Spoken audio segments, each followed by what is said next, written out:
Olá pessoal, esperamos que vocês tenham se saído muito bem nessa prova da Unicamp na segunda fase 2017.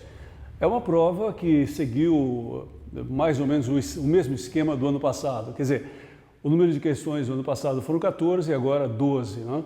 E também uma característica da Unicamp é que existe sempre nessa segunda fase algumas questões, um número maior de questões mais complexas, quer dizer, questões que exigiam muito do aluno, né? Uma prova que podemos dizer foi extremamente trabalhosa. Em relação às questões, a gente pode fazer alguns comentários aqui. Por exemplo, a questão número 7, né? A questão número 7, ela é uma questão mais da filosofia, mas ela fala sobre o filósofo Sêneca e para você identificar um princípio do estoicismo latino. E observando pelo texto, quer dizer, o texto pode ajudar. Então, lendo o texto, você consegue identificar. Em relação à parte B, citar dois legados culturais do mundo antigo, do mundo romano, é mais tranquilo, né? Você pode falar do direito e, logicamente, das línguas, né, latinas. Bom, em relação à próxima questão, tinha um quadro, né, para a primeira missa. Então, nesse quadro, você tinha que explicitar, quer dizer, explicar as razões porque se pode considerar essa obra em questão quer dizer, qual a noção que há de história oficial. Então, observando, né, quer dizer, a posição dos padres, do colonizador no centro do quadro, quer dizer, é uma questão de leitura mais visual, não é uma questão tão complexa assim. Mas a parte B pedia para você falar sobre a arte moderna, quer dizer, e o conhecimento que você tem de literatura sobre a Semana de Arte Moderna, você podia fazer algumas associações e também chegar a uma resposta. Eu penso que a questão mais complexa é exatamente a próxima, 9, né? Essa é realmente uma questão muito específica, exigente demais, e que pedia para você falar sobre a política, o discurso da medicina sanitarista do século XIX. Talvez a imagem possa ajudar um pouco, mas não é uma questão fácil, realmente uma questão extremamente complexa.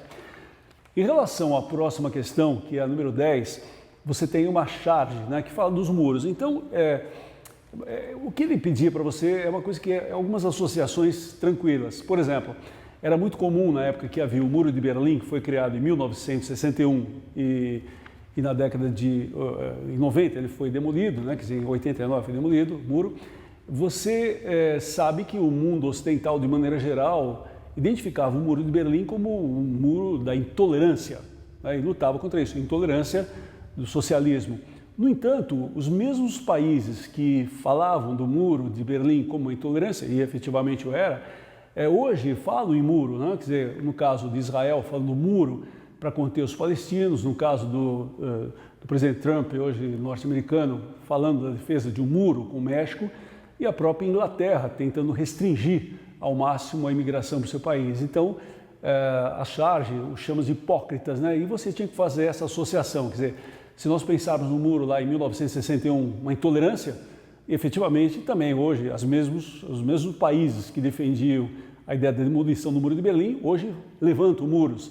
Então, uma posição hipócrita, né, em relação à tolerância. Bom, a próxima questão é uma questão, a número 11, uma questão na primeira parte um pouco complexa.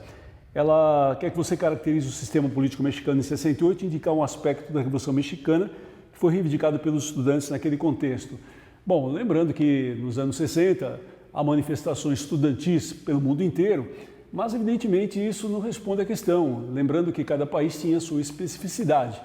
E no caso do México, basicamente a luta era pela corrupção, uma luta contra a corrupção, uma luta por uma maior transparência na política, uma maior participação, que são exatamente reivindicações lá da Revolução Mexicana. Em relação à questão na parte B, citar dois instantes do protagonismo juvenil na história brasileira após 60, é uma questão muito aberta, quer dizer, cabem muitas respostas possíveis. Após os anos 60, você pode falar da luta dos anos 60 contra a ditadura, mas após os anos 60 pode ser entendido até hoje.